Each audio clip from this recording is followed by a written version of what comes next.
Welcome guys. In this video I'm going to show you how you can find the server room in Call of Duty Black Ops 7. So what you'll need to do is basically go from here.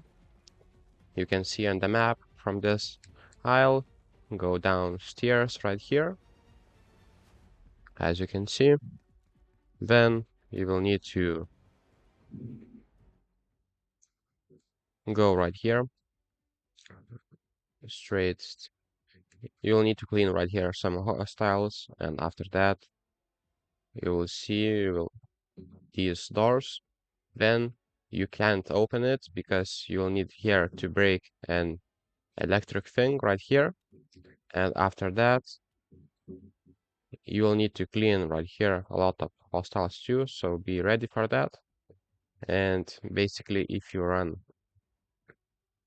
next to these doors, it will say find the server room, and the server room is straight right here through the window. So if you shoot, you'll see that this opens up and you will be able to go through it. So if this video was helpful, please make sure to subscribe to Guide to Everything, comment down below for the algorithm, and see you in the next one.